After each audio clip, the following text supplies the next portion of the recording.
दोस्तों, जिस विषय की ऑनलाइन क्लास में आपका हार्दिक स्वागत है। मैं सुप्तन सैनी और अपना चैप्टर चला था न्यूक्लियर फिजिक्स। न्यूक्लियर फिजिक्स में कल हमने बात की थी अर्ध आयु की।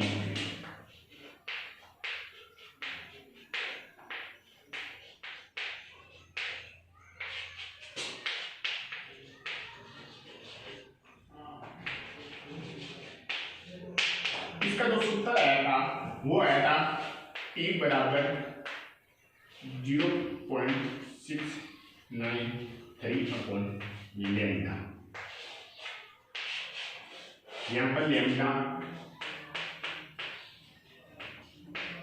संयांक है। कल मैंने बात की थी T बराबर 0.693 अपॉन लैम्डा। लैम्डा यहाँ पर संयांक राशि है। आगे की बात करेंगे वह है माध्य आयु।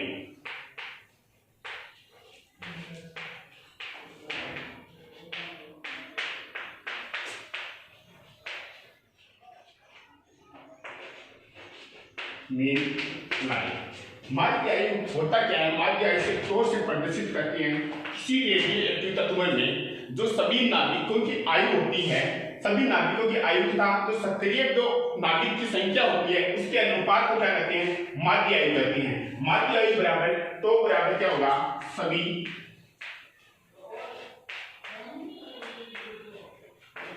नाभिकों की आयु सक्रिय नाभिकों की संख्या। जो माध्य आयु किसी रेडियोएक्टिव तत्व में सभी नाभिकों की संख्या तथा सक्रिय नाभिकों की संख्या के अनुपात को क्या कहते हैं? माध्य आयु कहते हैं। माध्य आयु में क्या होता है? जो रेडियोएक्टिव तत्व होता है उसमें जो लिमिट होती है वो 0 से अनंत तक निष्क्रिय होती है। 0 से तक अनंत निष्क्रिय होगी तो किसी रेडियोएक्टिव की माध्य आयु तो बराबर 0 से अनंत T dn upon n0। n0 यहाँ पर क्या है? सक्रिय नाभिकों की संख्या है। मेरे पास क्या था? चल घातांकी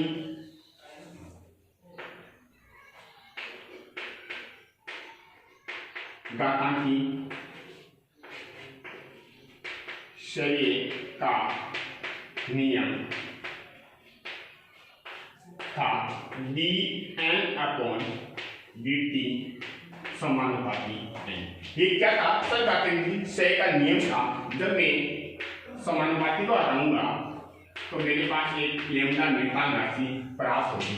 मेरे पास जो dn अपॉन dt, तो मैं इस समीकरण को लिख सकता हूँ dn बराबर लैम्डा n dt। मेरे पास समीकरण नंबर 1 है, यह समीकरण नंबर 2। मेरे पास जो समीकरण नंबर 2 dn की वैल्यू है वो मैं समीकरण नंबर 1 में पुट करूंगा। तो फ्रॉम इक्वेशन 1 and 2 मैं क्या करूंगा? जो dn की वैल्यू समीकरण नंबर 1 में पुट करूंगा तो मेरे पास तो बराबर 0 से अनंत t लैम्डा n dt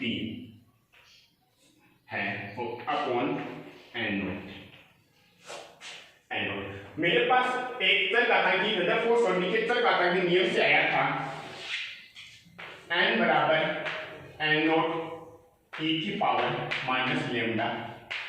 समीकरण नंबर 3 है। समीकरण नंबर 3 का मान मैं क्या करूंगा? समीकरण नंबर a में पुट करूंगा। जो समीकरण नंबर 3 है उसका मान किस में पुट करूंगा? a में करूंगा। किसकी?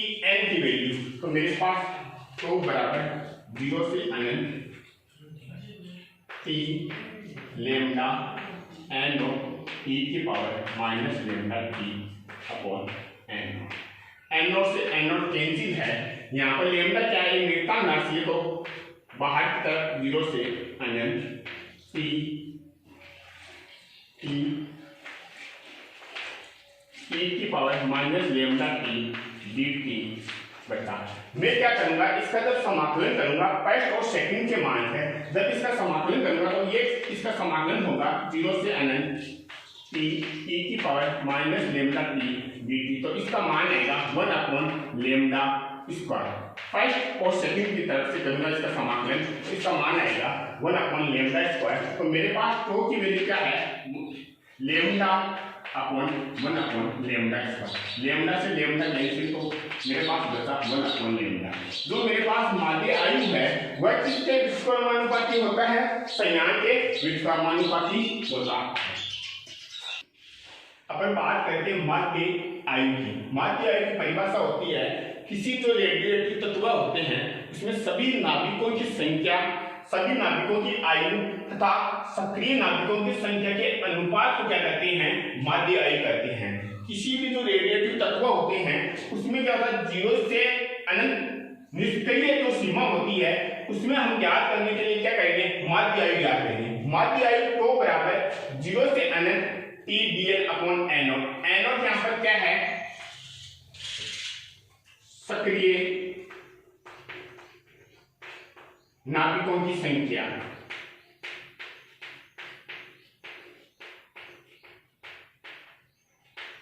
तो मैं क्या करूंगा, मेरे पास रदरफोर्ड का नियम है वो क्या है, dn अपॉन dt समानुपाती n।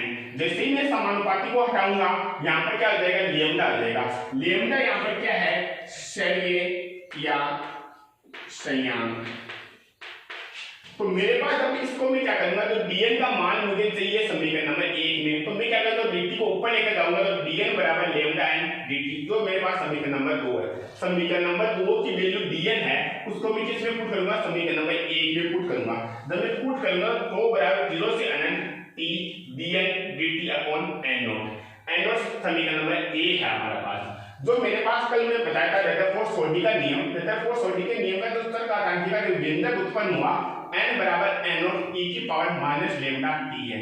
इस समीकरण नंबर 3 है, इसका मान मैं किस में पुट करूंगा, समीकरण नंबर 1 में पुट करूंगा। किसकी जगह पुट करूंगा, n की जगह पुट करूंगा। तो मेरे पास वैल्यू आई 0 से अनंत t लेमडा n0 e की power minus lambda t dt upon n0। जो n0 है, n0 से n0 कैंसिल है, तो मेरे पास राशि बची यहाँ पर क्या है, लेमडा एक नियतांक राशि है। इससे मैंने क्या किया, समाकलन से बाहर किया 0 से अनंत t e की power minus lambda t dt।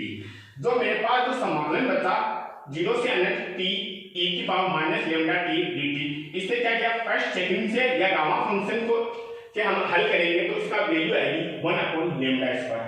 जो मेरे पास टो की वैल्यू है वह lambda upon lambda square. Lambda से लेमडा कैंसिल, तो मेरे पास टो क्या है, टो किसका है, 1 लेमडा। तो मैं लिख सकता हूं टो व्युत्क्रमानुपाती 1 लेमडा के। जो मेरे पास जो क्या है, तो माध्य आयु है किसके व्युत्क्रमानुपाती होता है, लेमडा के, शरीर के व्युत्क्रमानुपाती होता है। अपना आया था एल्ड आयु तथा माध्य आयु में संबंध, अगला टॉपिक था अपना। मैंने क्या किया, एल्ड आयु पढ़ा हुआ है अपना, तो एल्ड आयु का सूत्र आया था, एल्ड आयु वो आया था t बराबर 0.693 अपॉन लेमडा, समीकरण नंबर 1 है। और जो माध्य आयु का आया था अपना सूत्र वो आया था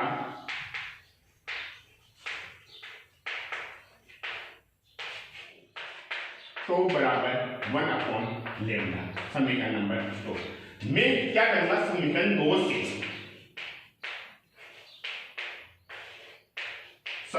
2 से जब मैं क्या करूंगा, लेमडा की वैल्यू मेरे पास आएगी 1 अपॉन, तो समीकरण नंबर 3। समीकरण 3 का मान मैं समीकरण नंबर 1 में पुट करूंगा। समीकरण 3 का मान 1 में रखने पर, जब मैं समीकरण नंबर 3 का मान समीकरण नंबर 1 में रखूंगा तो मेरे पास देखना क्या आएगा, एल्ड आयु t बराबर 0.693। तो ये लेमडा का मान मैं इसमें रखूंगा तो मेरे पास क्या आएगा, वैल्यू t बराबर 0.693। तो जो मेरे पास जो संबंध है माध्य आयु तथा एल्ड आयु के बीच में वो तो क्या, t बराबर 0.693। तो यहाँ पर t तो मेरे पास क्या है, माध्य आयु, मेरे पास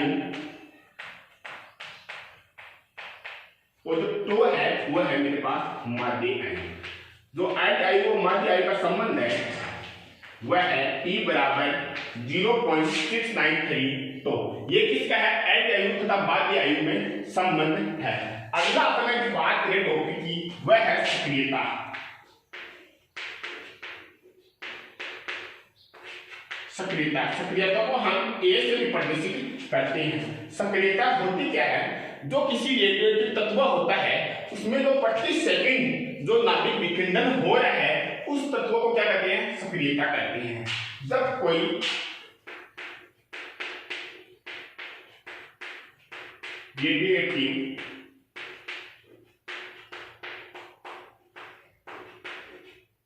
रेडियोएक्टिव तत्व है जो प्रति सेकंड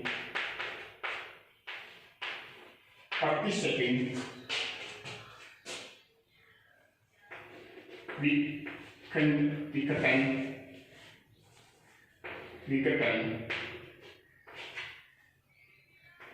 होने पर नाभिक की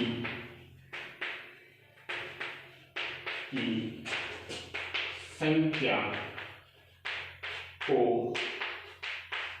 उस तत्व की सक्रियता कहते हैं।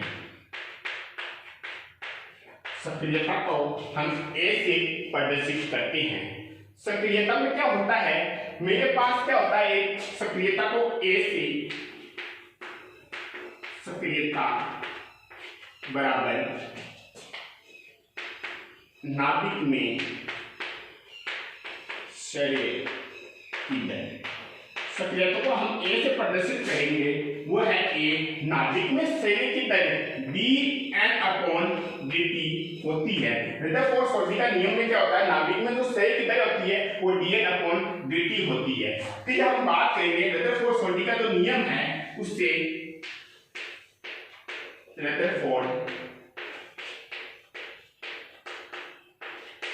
का नियम वह होता है dN/dt बराबर लेमडा n। यहाँ पर जो लेमडा वो संख्याक है, n यहाँ पर सक्रिय परमाणु की संख्या है, dN/dt क्या है? नाभिक में शरीर की दर। समीकरण नंबर 1 और समीकरण नंबर 2 की तुलना करूंगा। समीकरण नंबर 1 और समीकरण नंबर 2 की जब तुलना करूंगा मैं, समीकरण 1 में 2 से, तो मैं क्या करूंगा? dN/dt का मान मेरे पास क्या है? लेमडा n है, जो मैं समीकरण नंबर 1 में पुट करूंगा तो a बराबर मेरे पास क्या जाएगा? Lambda n। यहाँ पर लेमडा क्या है? एक संख्याक राशि है। ये किसका सक्रियता है? सक्रियता होती क्या है? जब कोई रेडियोएक्टिव तत्व होता है तो प्रति सेकंड में विखंडन होने पर नाभिक की जो संख्या होती है उस तत्व को क्या कहते हैं? सक्रियता कहते हैं। सक्रियता को क्या होता है? नाभिक में शरीर की दर होती है, जो शरीर की दर होती है वो होती है dN/dt। रदरफोर्ड का नियम होता है dN/dt समानुपाती n। जैसे मैं समानुपाती को हटाऊंगा वहां पर क्या जाएगा? लेमडा आ जाएगा। जो मेरे पास समीकरण नंबर 2 इक्वेशन है वो किस में रखूंगा? मैं 1 में पुट करूंगा। dN/dt की वैल्यू मेरे पास क्या है? लेमडा n है। तो मेरे पास समीकरण 1 और 2 की जब तुलना करूंगा तो मेरे पास क्या राशि आएगी? a बराबर लेमडा n। यहाँ पर लेमडा क्या है? संख्याक है। ये किसका संख्याक का है? a बराबर लेमडा n। सक्रियता के इसके आगे है सक्रियता का व्याध में सक्रियता का मात्रक।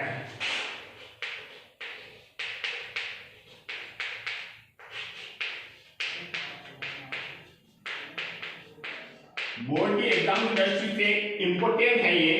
कई बार पूछा हुआ क्वेश्चन है सक्रियता का मात्रक। सक्रियता का सबसे मात्रक होता है बेकेलर।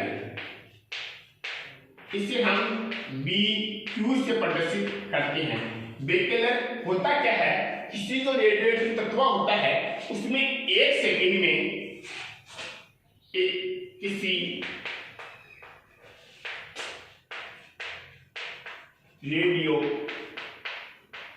एक्टिव तत्व में 1 सेकंड में एक नाभिक विघटन हो रहा है तो उस तत्व की सक्रियता की सक्रियता एक बेकलर कहलाती है। होता क्या है, एक बेकलर किसी रेडियोएक्टिव तत्व में 1 सेकंड में एक नाभिक विखंडन हो रहा है तो उस तत्व की सक्रियता क्या कहलाती है, एक बेकलर कहलाती है। एक बेकलर BQ से प्रदर्शित करते हैं बेकलर को, वो होता है जो विखंडन बराबर सेकंड अपॉन सेकंड। एक बेकलर बराबर होता है विखंडन अपॉन सेकंड। ये कई बार एग्जाम में पूछा गया है, एक बेकलर बराबर क्या होता है, इंपॉर्टेंट है।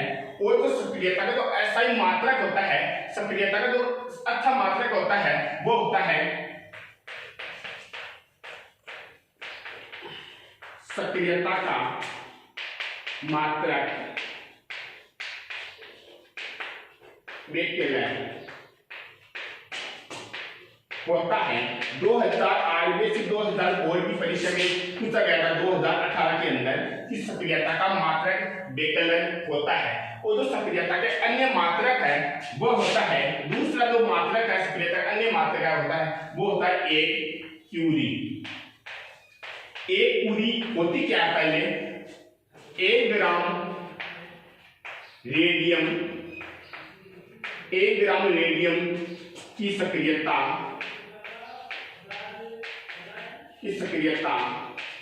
एक क्यूरी कहलाती है।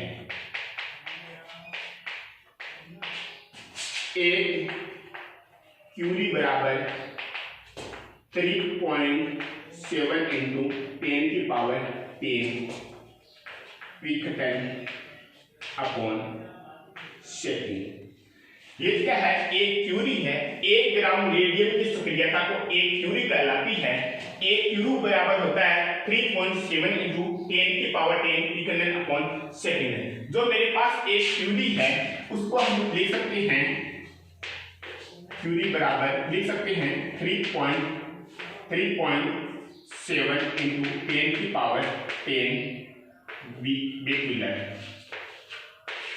एग्जाम पूछा गया है एक क्यूरी बराबर कितना होता है 3.7 इंटू 10 की पावर 10 बेकलर। बेकलर में क्या होता है, मैंने विखंडन अपॉन सेकंड को कितना लिखा है, एक बेकलर लिखा गया, इसलिए मैंने बेकलर लिखा गया।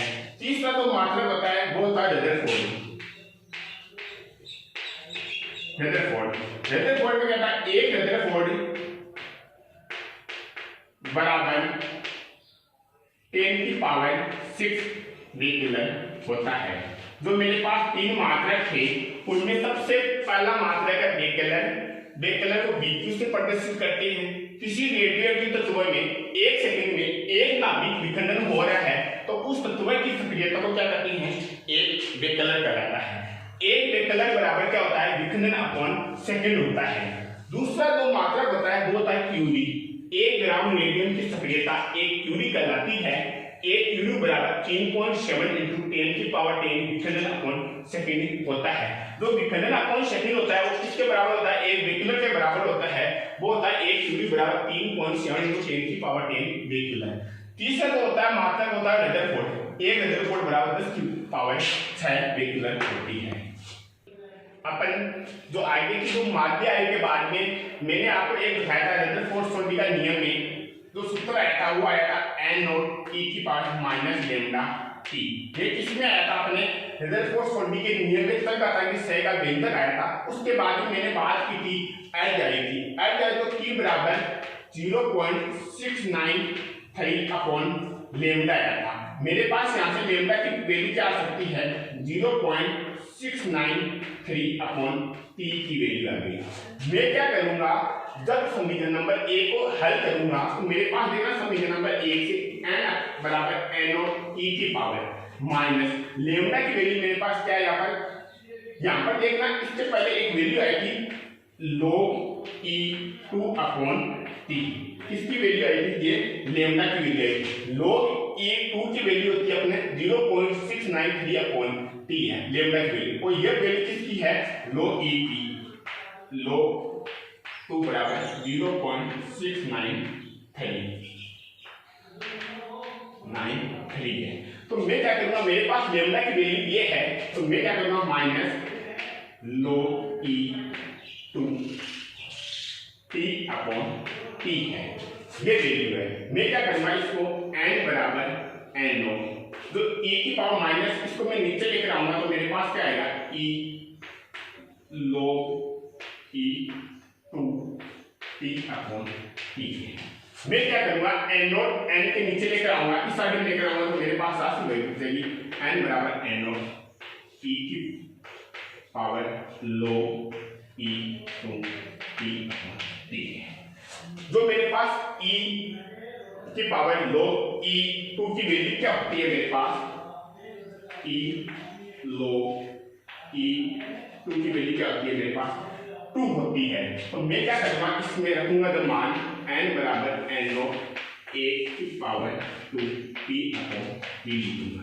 ये तब क्या होता है, आंशिक क्वेश्चन में काम आता है। ये n बराबर n नॉट बराबर 1 अपॉन 2 t की पावर t है। ये किस में आ जाता है, कोई किसी क्वेश्चन में एल का ज्ञात करना होता है, सक्रिय परमाणु की संख्या आदि ज्ञात करने के लिए क्वेश्चन में काम आता है। n बराबर n नॉट बराबर 1 अपॉन 2 t अपॉन t किससे ज्ञात किया था, मेरे पास रदरफोर्ड छोटी का चरघातांकी नियम होता है n बराबर n नॉट e की पावर माइनस लैम्डा t है। ये अपना सूत्र ज्ञात किया हुआ है। जो ni का है वो अपना होता है 0.693 अपॉन लैम्डा। ये किसका मान होता है, log e2 का मान होता है। तो लैम्डा की वैल्यू मेरे पास है, ये वैल्यू में समीकरण नंबर 1 में पुट करूंगा तो मेरे पास क्या आया, e की पावर माइनस log e2। जो ये मेरे पास ये राशि है, इसको क्या करूंगा, मैं नीचे लेकर जाऊंगा तो मेरे पास प्लस में आएगी e की power log e2 upon lambda upon t है। मैं क्या करूंगा, n नॉट को नीचे लेकर गया, जो इसकी वैल्यू है वो होती है 2, किसकी होती है, e की पावर log e2 की बराबर क्या होता है, 2 होता है। तो मेरे पास जो आंशिक फंक्शन के लिए जो सूत्र बना n अपॉन n नॉट बराबर 1 अपॉन 2 t अपॉन t, यहाँ पर जो t है वो क्या है, एड आई। इसी प्रकार हम ज्ञात कर सकते हैं r बराबर r not 1 upon 2 t upon t। जब कोई राशि दी होती है तो उसमें क्या करेंगे, सेम की सेम है, n अपॉन n नॉट है, इसकी जगह क्या होता है r अपॉन r नॉट बराबर 1 की पावर 2 t अपॉन 2। तो हम क्वेश्चन की बात करें, सबसे पहले किसी रेडियोएक्टिव प्रतिदर्श में 1000 परमाणु है जिसके एल्डिहाइड T है, जब कितने परमाणु T अपॉन T समय पश्चात शेष रह सकते हैं। मेरे पास क्या है, इस क्वेश्चन में क्या दिया गया है, सॉल्यूशन। मेरे पास क्या, मुझे क्या कहते हैं, किसी रेडियोएक्टिव प्रतिदर्श में 1000 परमाणु है। 1000 परमाणु में क्या होता है, ये किसकी वैल्यू है, n नॉट की वैल्यू है। मेरे पास परमाणु जिसके एल्डिहाइड T है, तब कितने परमाणु T अपॉन T समय, ये किसका मान है, T का मान है। तो मुझे ज्ञात क्या करना है, मेरे पास जो परमाणु होते हैं वो कितने बचेंगे इसमें। तो मेरे पास यहाँ से देखना n नॉट की वैल्यू कितनी है, यहाँ पर n नॉट की वैल्यू है 1000 परमाणु, जो T की वैल्यू है वो मेरे पास यहाँ पर कितनी है, T अपॉन 2 है। मेरे पास सूत्र है n upon n not 1 upon 2 t upon t है। मेरे पास देखना n नॉट की वैल्यू मेरे पास कितनी है, 1000 है, 1 अपॉन 2। t की वैल्यू मेरे पास यहाँ से कितनी है, t अपॉन 2, ये t है। मेरे पास t से t कैंसिल है, तो मेरे पास क्या बचा, 1 अपॉन 1000 बराबर 1 अपॉन 2 की पावर 1 अपॉन 2 है। मैं क्या करूंगा, जब इसको सोल्व करूंगा तो मेरे पास देखना आगे क्या करूंगा, मैं n जो मेरे पास 1000 है, मैं क्या करूंगा, यहाँ पर लेकर आऊंगा, बंधक गुणन करूंगा तो मेरे पास क्या है, 1000 अपॉन √2 है, तो पावर में इसलिए √2 है। मैं क्या करूंगा, n बराबर 1000 नीचे के √2 से ऊपर और नीचे √2 से गुणा करूंगा तो मेरे पास ये तो कितने हो गया, 2 हो गया। तो मेरे पास 1000 2 √2, जब मैं इसको कैंसिल करूंगा तो मेरे पास कितना आ गया, 500 √2 है। मेरे पास √2 की वैल्यू होती है मेरे पास, तो वह कितनी है, 1.41 होती है। √2 की वैल्यू है 1.41। तो मेरे पास जो n की वैल्यू आएगी जब मैं इनको मल्टीप्लाई करूंगा तो वो 707 परमाणु आएगी। ये मेरे पास आंसर है। मुझे पूछा गया था n की वैल्यू, इस सूत्र से पूछा गया था n/n0 बराबर 1/2 t की पावर t से। मेरे पास क्वेश्चन दिया गया है, अपना क्वेश्चन है किसी रेडियोएक्टिव पदार्थ में 1000 परमाणु की वैल्यू होती है n0 बराबर 1000 परमाणु, जिसकी HI का T है, तब कितने परमाणु T/2 समय पश्चात शेष रहेंगे। मुझे क्या पूछा गया है, जो परमाणु है वो कितने समय T/2 समय बाद कितने शेष रहेंगे। मुझे किसकी वैल्यू पूछी गई है, n की वैल्यू पूछी गई है। मेरे पास n/n0 बराबर 1/t, जिस क्वेश्चन में हमें t दिया गया है, n0 दिया गया तो हमें n की वैल्यू पूछे, तो n0 तो मेरे पास कितना है 1000 परमाणु, t कितना है T/2 है। मेरे पास जो फॉर्मूला होता है वो होता है n/n0 बराबर 1/t की पावर 1/2 की पावर t/t है। तो मेरे पास n0 की वैल्यू 1000 है, मैंने 1000 की पुट की है 1/t, जो t की वैल्यू है वो कितनी है T/t है।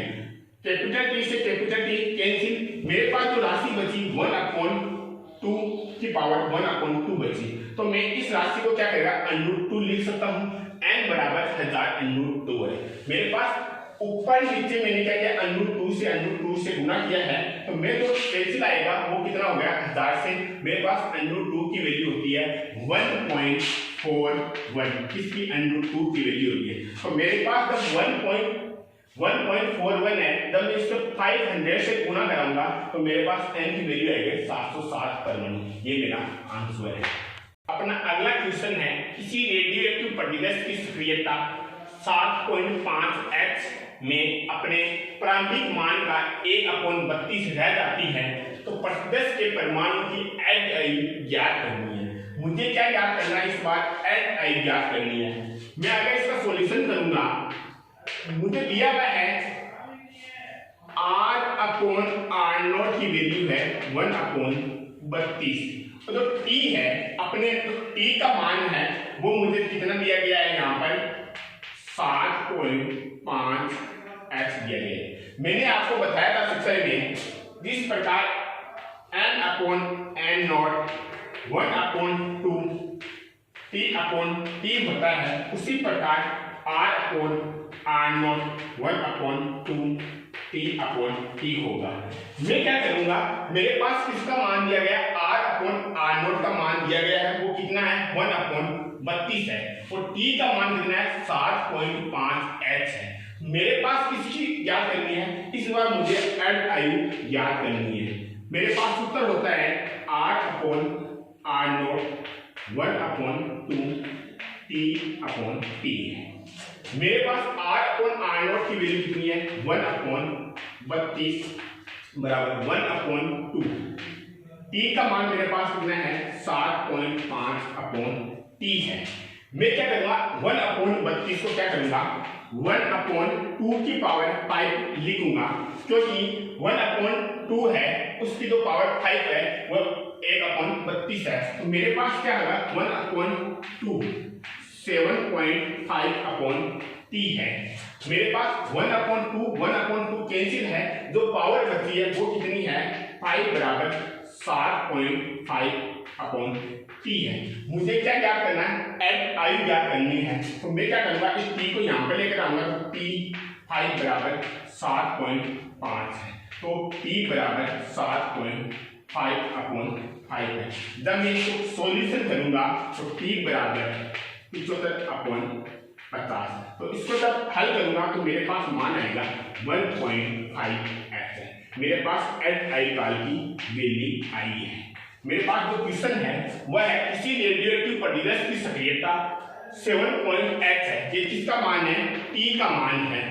मैं अपने प्रारंभिक मान का 1/32 रह जाती है, जो मेरे पास जो R/R0 की वैल्यू है वो आ गया 1/32 है। तो मुझे किसकी वैल्यू ज्ञात करनी है, HI की वैल्यू ज्ञात करनी है।